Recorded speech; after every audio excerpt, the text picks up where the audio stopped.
We either lock them up or they go to a rehab and their insurance doesn't cover them anymore. So after 5 days, they get back on the streets. We need to work together as a community. We need to work together as everybody's a family.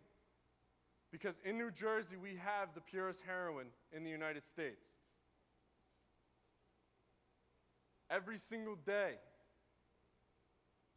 we need to find the little things that our kids, our brothers, our sisters, anybody driving a car and their check engine light goes on, what do? They beeline it for a mechanic. Nobody picks up on the little signs that your loved ones are giving you. Nobody picks up on those little signs until it's too late. Because of Daytop, I get to stand in front of you today. I get to walk, I get to breathe, and I get to realize what life really is. The day before I entered rehab, July 25th, 2013, I was in a drunk driving car accident on a local road in my town. That car accident nearly took my life and my best friend at the time's life. I didn't know what was happening, and I didn't care at the time. When I entered rehab, I did not want to change. Daytop helped me realize that there is life after using. I have 2 quotes tattooed on my arm. God gives his toughest battles to his strongest soldiers, and I do not regret the things that I've done, but those I did not do. I don't regret any choice I made in my life. I don't regret any decision I made in my life. I regret the things that I chose drugs over doing. I was a Division I scholarship athlete, then I lost everything. I gave everything up, but I don't regret that because I wouldn't be the man I am today. This community, every single day, we have to work together. We have to realize that we do have a problem. We have a problem in schools. We have a problem on the streets, and we need to get these people help. We can't shoo them away anymore because too many people are being shunned away from everybody, and we're losing people.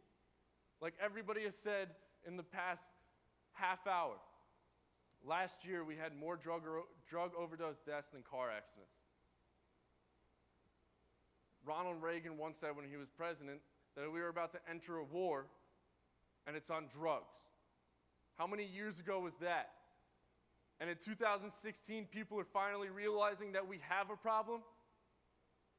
We need to help this problem. We need to fix this problem before it's too late. I am tired of getting phone calls at night of my best friends, my closest friends, people I went to school with, my family members passing away. I'm 20 years old and I get chills every time I talk about that I'm losing another person. It's not just family, it's not just friends, it's people in your community. And what we have to do also is when people get help and they come back to the community, you can't shun them away too. I walk in the local Acme and some people that I've known for years still look at me as the person I was 3 years ago. I've been denied college, I've been denied many things, but that doesn't mean I gotta give up. It just pushes me harder to realize that there's a purpose in my life. It pushes me harder to realize and help people trying to find recovery that there is time and there is a place to get help. Every single person in this room, I ask you to do me one thing. If you know someone struggling, if you're struggling, if you just need to talk to someone, go to these local tables outside, find a facility for your loved one, find a facility for your neighbor, find a facility for yourself, and get help before it's too late. Don't be another number to the statistic. Thank you all for coming tonight.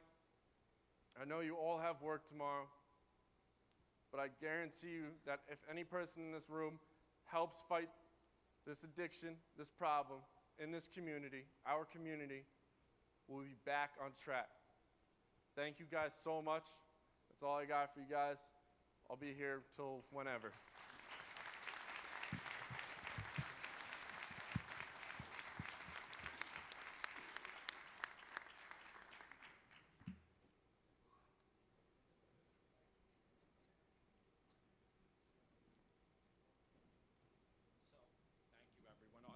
last speaker who traveled up from Hamilton, and my guess, I kid you not, probably took him 4 hours to get here. How many, Paul? 4 hours, but we have one more speaker before we open it up for questions. Paul Ressler, come on up. Paul Ressler is not just the vice chairman of the board of Daytop, New Jersey. He's not just the founder of the Opioid Prevention Agency Corporation dedicated to saving lives. Paul Ressler is here as a parent to speak to you about his own devastation in life. And Paul has dedicated his life to the mission of saving lives one at a time. So Paul will be our last speaker.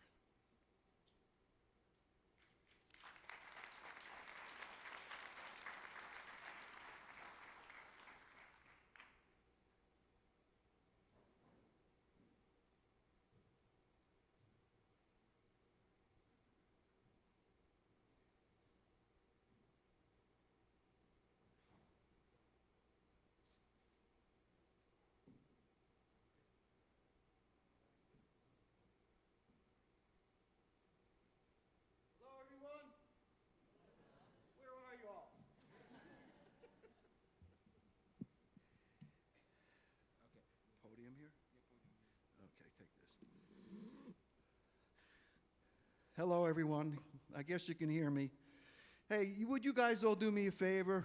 4 hours in the car. Could you all stand up, grab the person's hand next to you, and let's say this serenity prayer together? Does that work? You ready? God, grant me the serenity to accept the things I cannot change, the courage to change the things I can, and the wisdom to know the difference. Thank you.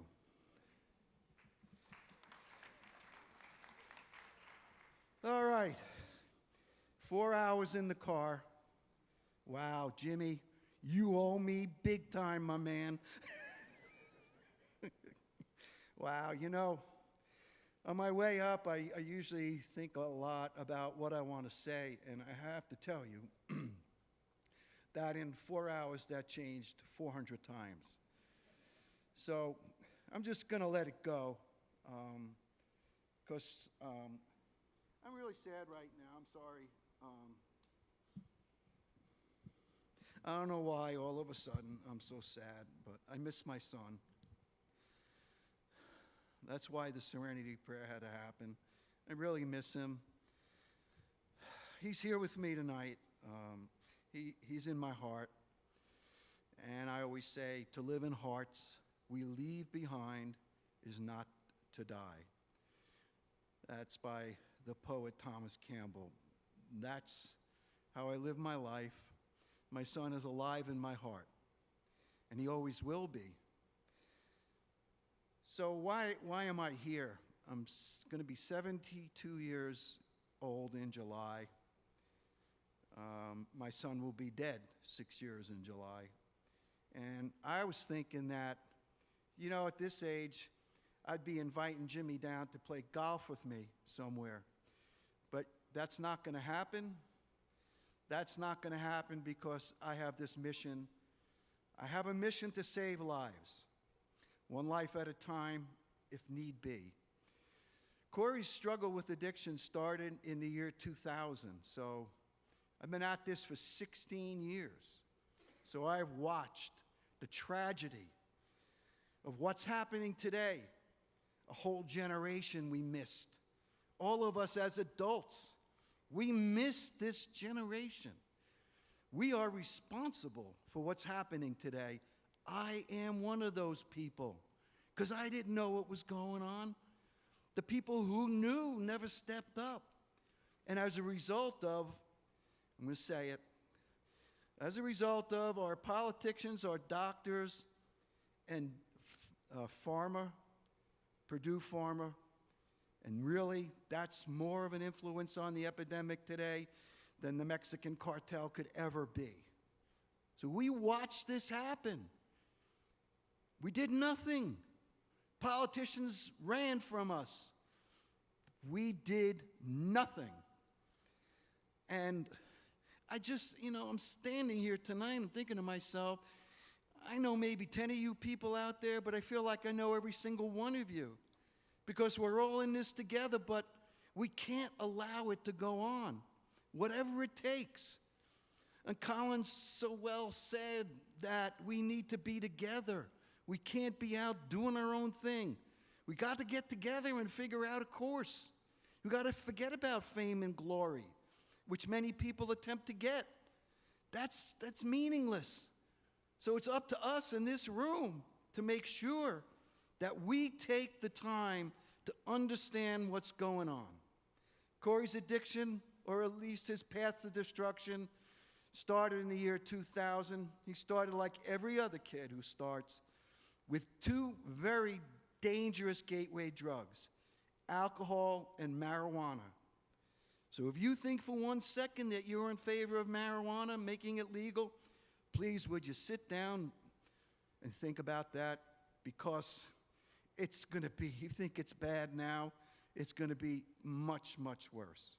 So that's one point I really had to make. Those are two gateway drugs. That's how my son started. Alcohol and smoking weed. And he progressed on this path to destruction starting in the year 2000. He became conflicted with his family. Our family was in complete disarray, totally destroyed, totally destroyed. We haven't been able to patch it up together. My ex-wife is in one direction, her family's in another direction, my family hardly around. All the friends and relatives I had before my son died, I don't hear from those people anymore. I have all new friends. All new friends. Can you imagine? My new friends are everyone like you and me and Colin and Jimmy fighting this battle. All new friends. So that says something about the stigma. My friends don't know what to say to me. You know, how you doing? And when I say I'm doing great, they say, why are you lying to me? Well, you know, I am doing great. And I'd love to have you be my friend again. But it's all part of that stigma. It's all part of that shame which my family struggled with for years. I always tell people this. My son was in recovery in treatment facilities in the year 2005 and 2006, his junior and senior years. And so we'd go out as a family, and of course nobody was supposed to know that my son was an addict. And my wife would tell him, Corey's at computer camp. You can laugh, it's okay. But I'm just trying to explain what went on in my family and how horrible it was, because my wife didn't want anybody to know. And I felt they needed to know. So that began a major conflict. So let me get back to Corey and actually why I'm here today. Corey died July 14th, 2010. As I mentioned, he'll be gone in 6 years this July. When I took possession of his belongings, there was an attempt at a 911 call. Now remember, this was 2010. The people he was using with did not want to get arrested. So what do you think they did? What do you think they did? They ran. They didn't want their butts in jail. So they took off. The 911 call that was attempted was aborted. They all split. They cleaned the house. I don't think the house was ever that clean. They cleaned the house, and finally someone called 911. Corey was dead. It was too late. That bothered me. It bothered me because there's the first example of adults. Adults not trying to understand. I mean, that's only 6 years ago. Not trying to understand how we need to encourage people to call 911, not discourage them. Hey, Jim, did I buy a couple more minutes because it took me so long to get here? So they all ran, and I was deeply troubled by that because that shouldn't have happened. You know, his friends still call me, see how I'm doing. They really loved him, but, you know, they didn't want to go to jail. I can't imagine what that feeling would be like, but that was the bottom line. And so a group of parents, myself included, throughout the state who lost their children, north and south, we began to advocate for Good Samaritan law. And we found Joseph Vitale, senator from Middlesex County, and the Drug Policy Alliance. They wrote the first bill for the 911 law. Passed the Assembly, passed the Senate, and went all the way up to the governor's office. And I love the governor. He's done wonderful things for us in this state. But my initial dealings with him were not real good, because he sat on that bill for 45 days, and he vetoed it conditionally because he did not want to give drug dealers a free pass. I understand that. He didn't want to call drug dealers good Samaritans. Of course, that makes sense. But drug dealers don't normally use with their clients, and besides, if a drug dealer saves somebody's life, isn't that okay? I mean, isn't that a good thing? But no, the Attorney General and the governor were concerned about that, so he vetoed it conditionally, put a 180-day research project together. I don't know what the heck he was going to research. I mean, the facts were there. It was just a fear that they had. They were saving face. They didn't want to look bad. And the governor finally got the message. We stayed on him, and he was very cordial to us, meaning my group of fellow advocates, we didn't let up. And then another bill came along, and that was the naloxone bill, which gives immunity also to people who administer naloxone, educates the public as to what the 911 portion of the bill is and what the Good Samaritan portion of the bill. Good Samaritan provides immunity to anyone who calls to save a life. And so those two bills came together, and on May 2nd, 2013, Monday, will mark the third anniversary of the passage of the Overdose Prevention Act. Well, I believe personally that opened up a can of worms that was closed for many, many years. And all of a sudden, the media got on it. The media has been very important to get to where we are today. So right now, naloxone is being administered by first responders, law enforcement, and, you know, a round of applause for law enforcement, please. They've been great. They have stepped up to the plate and hit it out of the park. And also, believe it or not, EMS couldn't carry naloxone. It was limited. There was a restriction, so the governor removed that restriction, so now EMS, they all carry naloxone. And let me give you a statistic which will blow you away. Since the passage of the Overdose Prevention Act, over 11,000 reversals have occurred. 11,000. What would happen if the Good Samaritan law and the naloxone bills didn't become law? Would half of those people be dead? I think so. I think so. So we are headed in the right direction. We are headed in the right direction. And, pardon me, I'm saying the Good Samaritan law, right? Yeah. I'm sorry. I'm praying a little bit to myself so I can move on here. So as I stand before you tonight, I'm sure we heard some good individuals speaking about what's going on today.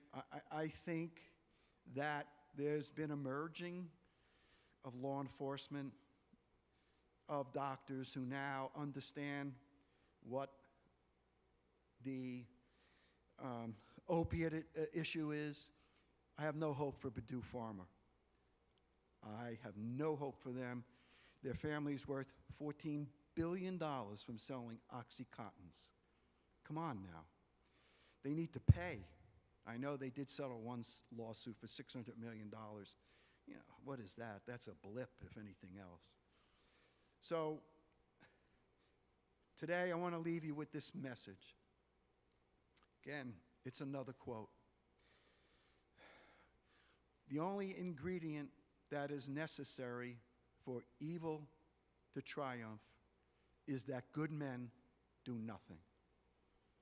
So we all have to do something. We can no longer stand by and let people drop like flies, because that's what is happening. So thank you for listening to me tonight. Thank you for having me, and have a great evening. Thank you very much.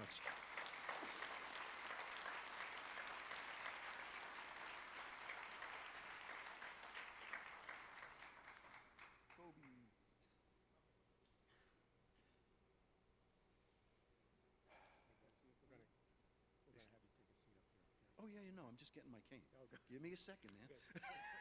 Ladies and gentlemen, first I'd like to bring our panelists up here, and please do what please give another round of applause.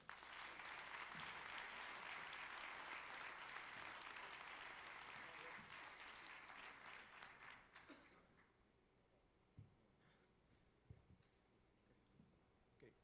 Because of time constraints, we're going to open it up for a few minutes for a few questions.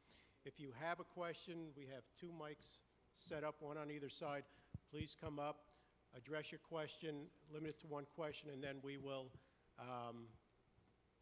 have our speakers answer it, and then we'll be out here in a few minutes, okay? We thank you for that. I think you've heard a lot of great things tonight, and we hope we can continue down the road to get rid of this dreaded disease. So does anybody want to start with a question? If you do, please feel free to come up, and we'll have it addressed.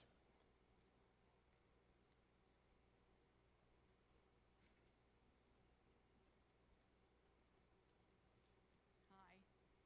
Is it on? Is it on? Yeah? Okay. Hi. I'm the mom of 2 addicts. My son is 6 years clean and sober and doing fantastic. He's graduated from college. He has a life and is doing really well.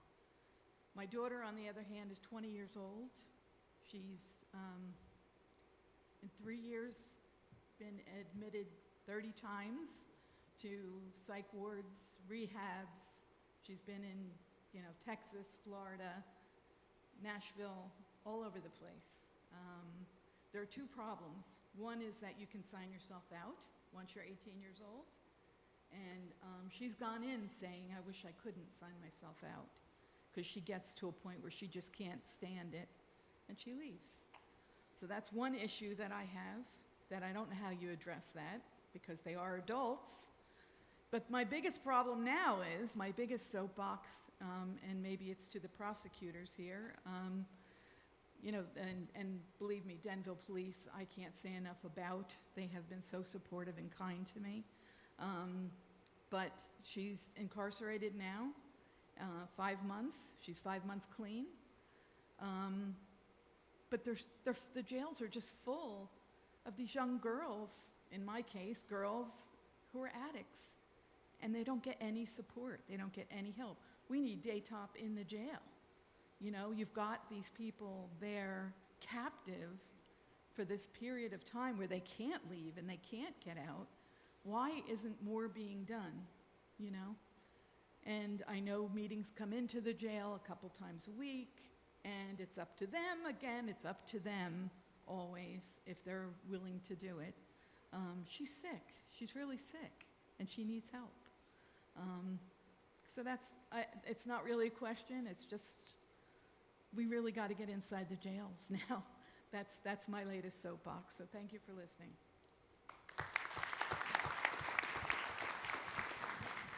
Why don't we go to this side? We'll alternate.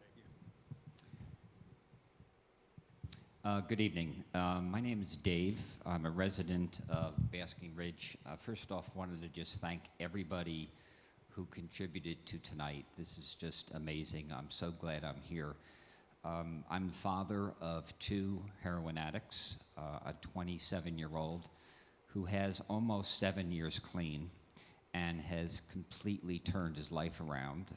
The miracle has happened.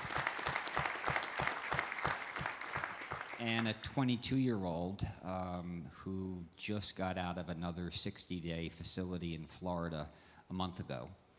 And he's been struggling for over 6 years, in and out of more rehabs I can count, but it's different this time. He's different this time, and I'm very hopeful. I don't have a question, but I'm going to do a very brief commercial. I'm one of the people out front that has a table, and I'm with an organization. I'm a volunteer. It's a nonprofit organization called Learn to Cope, Boston-based. We just recently opened up the first chapter in New Jersey a month ago. We hold meetings every Wednesday night at Robert Wood Johnson Hospital in Somerville. And the meetings are specifically for the people here tonight that have no idea how to cope.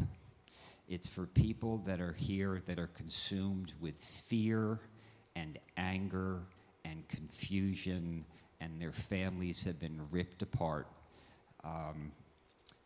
This group has gotten national recognition. There's 24 chapters in Massachusetts alone. They're funded by the Department of Public Health there. We just opened up one in New Jersey. We have a booth out front. We have literature. We would love for the friends and families to come. You're not alone, and that there is hope. Thank you. Okay, as you come up, just if you can, just keep your questions and your responses brief, because we want to try and get to everybody and still get everybody out here in a timely fashion. Okay, so we appreciate that. Okay, we're going to go to the side next. Hi, I want to thank you for having this. Just wanted to let you know that my wife and myself, we have a 30-year-old daughter who has been in and out constantly. She just recently was home a few months ago where she actually overdosed and was actually turning blue. Fortunately, because we were home and I heard her fall, my wife did the mouth-to-mouth, we were able to resuscitate her. But we were a little late because of the wonderful traffic jam out there. I don't know if anybody mentioned in the beginning, but nobody has mentioned the Vivitrol. This is the shot that my daughter is now getting once a month that she had gotten in the past, which takes that urge away for the use of the drug, and if they do use the drug, that it doesn't affect them. So I was wondering if somebody can talk about Vivitrol, if they know anything about that. Yeah, Thanks. Thank you very much. We did talk a little about medication-assisted treatment, and if you follow literature from our field, SAMHSA and the National Drug Research Institute has recently published more evidence on the effectiveness of Vivitrol, and I'm happy to announce that in Daytop's outpatient programs in Hunterdon, Morris, and Ocean County, starting next week, we will begin to be providing Vivitrol, when clinically indicated.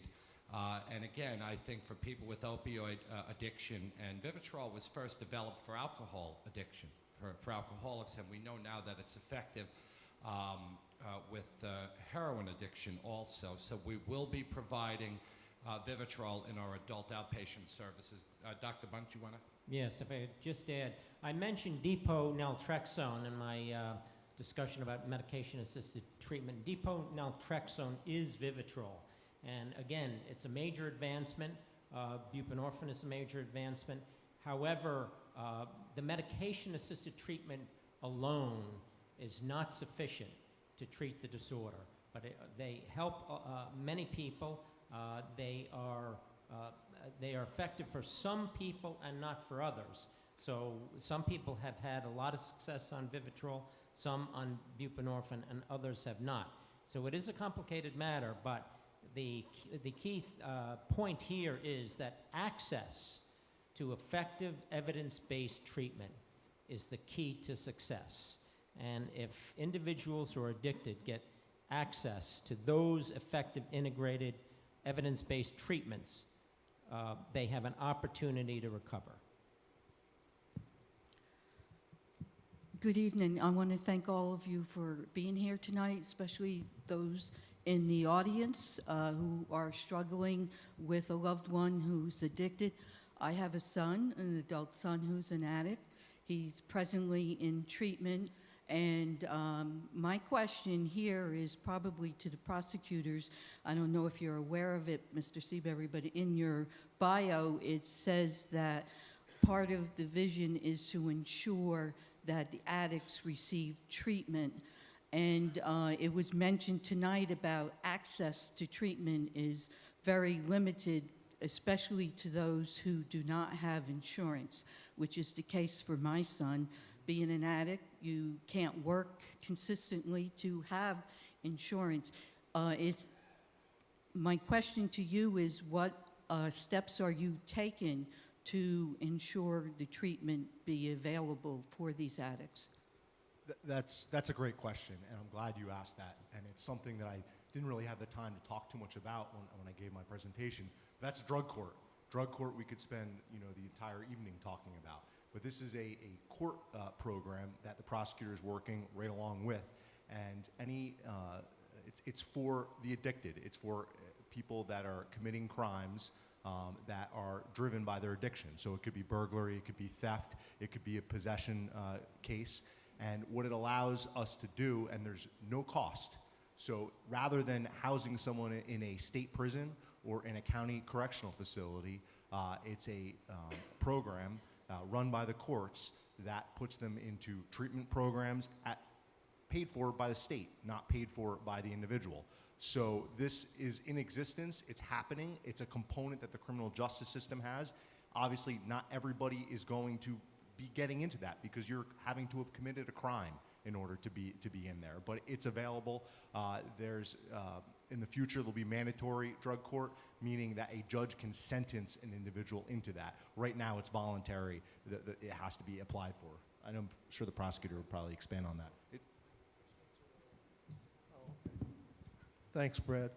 Thanks for the question. Coincidentally, today, the governor's office issued a press release. If you go on nj.gov, you can see it there. But it indicates that today the governor's office participated in an announcement concerning support for substance abuse disorders. The facility is called the Interim Management Entity, IME, a one-stop resource managed through Rutgers University Behavioral Health Care in Piscataway. The IME, which has been operational since July 1, 2015, coordinates addiction treatment services with statewide providers to ensure accessible and appropriate care. So in other words, this is a model facility that has been open, has been operational for nearly a year in New Jersey. I think it's something that we can hope will be done on a countywide basis. Obviously, this is an expensive undertaking. According to the press release, fiscal year 2016, the budget included $2.3 million allocation to create a single point of entry for individuals in crisis and their families.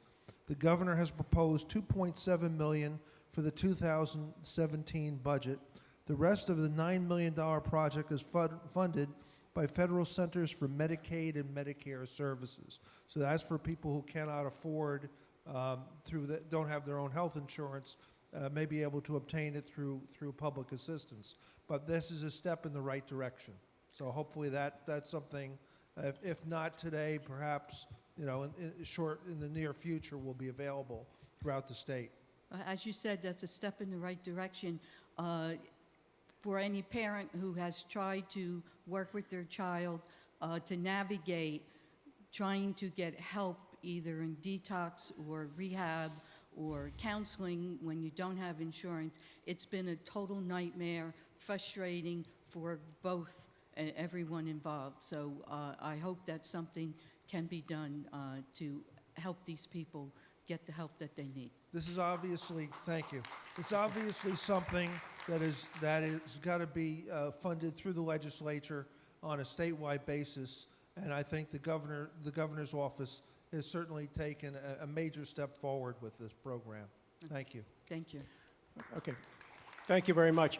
What we're going to do, we're going to take 2 more questions, and for the people that still have questions, if it's okay, we'll adjourn, and maybe the speakers will stay and answer the rest of the questions that they may have. So we're going to take 2 more, and then I'm going to bring Pastor David for closing remarks, if we could. So who's next? Okay. Hi, my name is Keith. I'm a person in long-term recovery. Haven't found it necessary to use a drink or drug in over 16 years. I'm also a member of Christ Church, and I also have the privilege of working with students in recovery at Rutgers University. The question and I also want to thank Paul because I took his Narcan training and I recommend it highly to anyone who's got someone who's struggling with the disease. Make sure you have the Narcan in your home.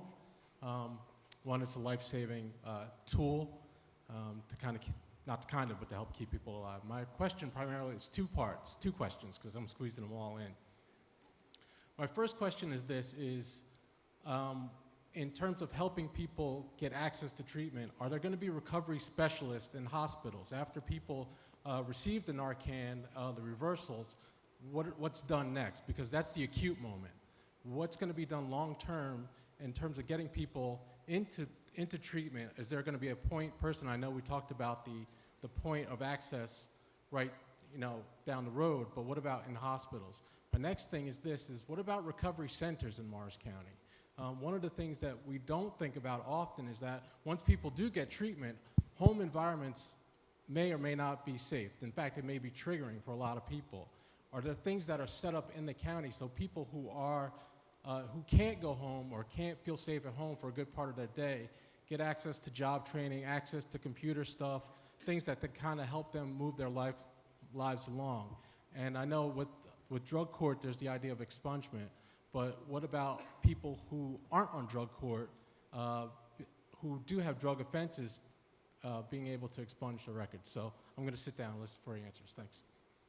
I'll take the first question about, after we administer Narcan right now in this county, there is that gap. Someone's going to the hospital, and oftentimes they've gotten that second chance, and then going right back to it, and they're really at a dangerous point at that point when we see overdoses again.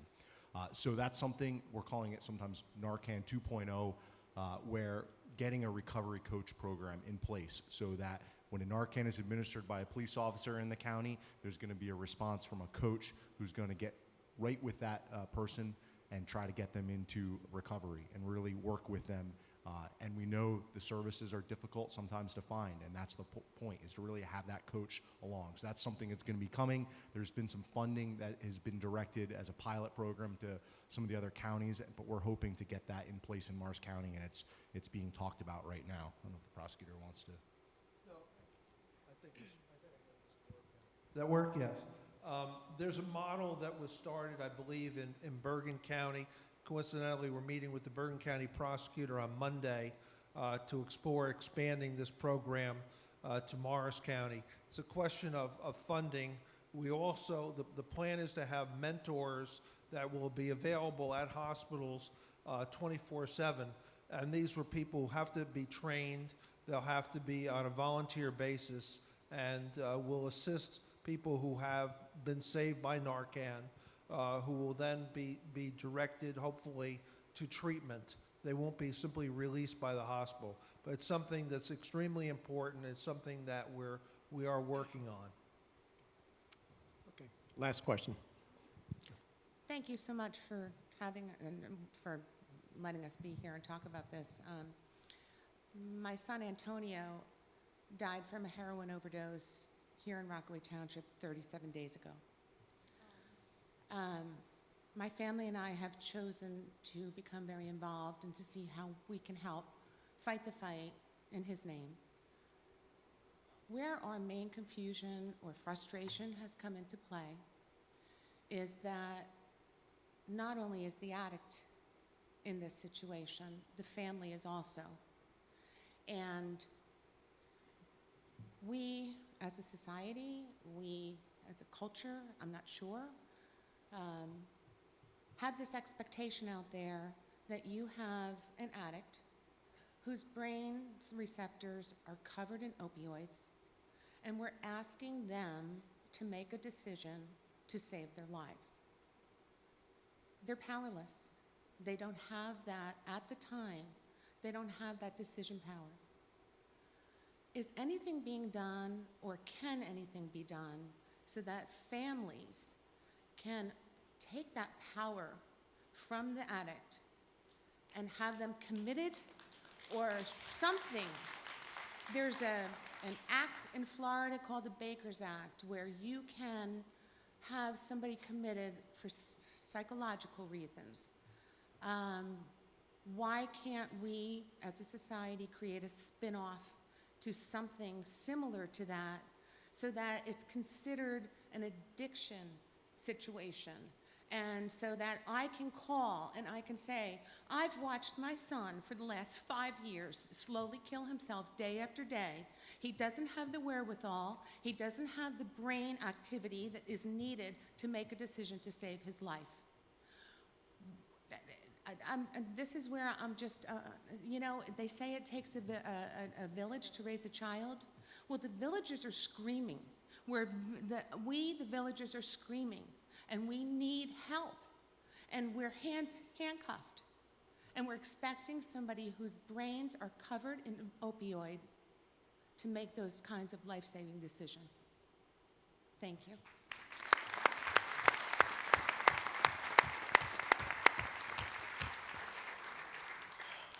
Okay. Could I respond to that quickly? Go ahead, yes. Yes. First of all, thank you for your courage and your dedication.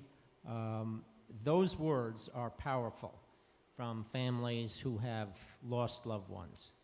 And your concern and commitment to your community is going to carry a long way, so stay committed to that cause.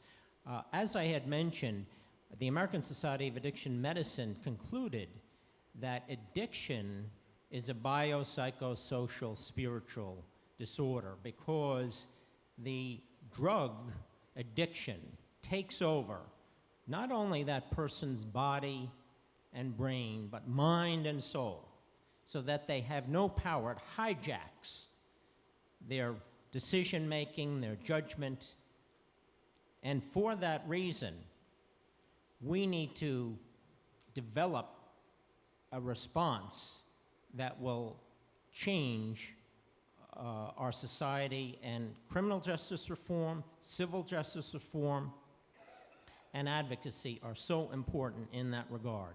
Now, there are proposals,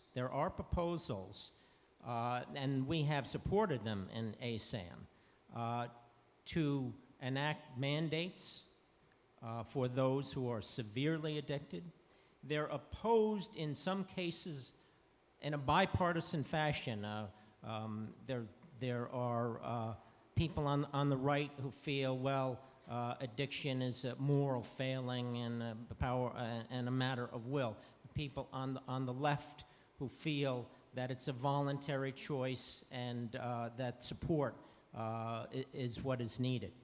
But if you understand that drug addiction is a biopsychosocial spiritual illness that hijacks the individual's brain, body, and soul, and you are a parent who has had courage to come out and address us here on that matter, then you understand that we need to change our society and our system and our laws. And that's why policymakers and much of the public and the media are either ignorant or apathetic about this matter. And that's why your collective voice and your collective emotions and concern can change that. Unfortunately, we have to see more crisis and more misery and suffering before we move the political structure to make those effective changes. But some of them are being made, but they can only be made with your continuing commitment and force and passion. And you are a leader. Your voice is so important as a mother who's lost somebody. And so connect with your colleagues and peers and families who are worried that they're going to lose their loved ones, and that, unfortunately, may very well happen to some of them.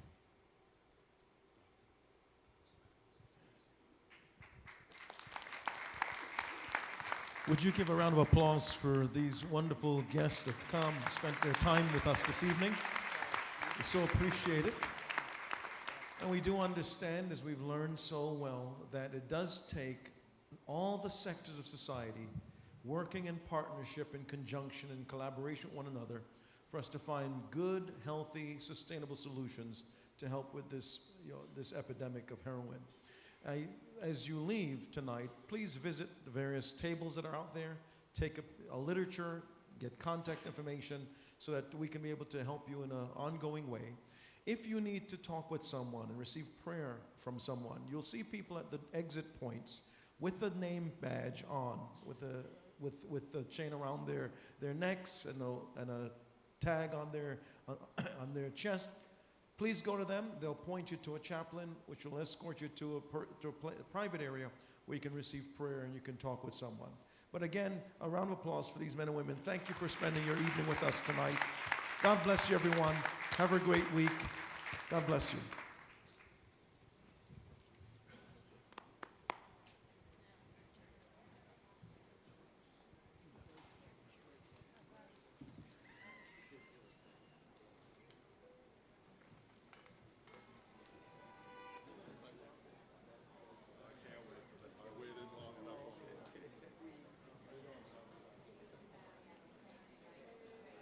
If you guys want to come right down to the steps, there, it'd be easier because people trip.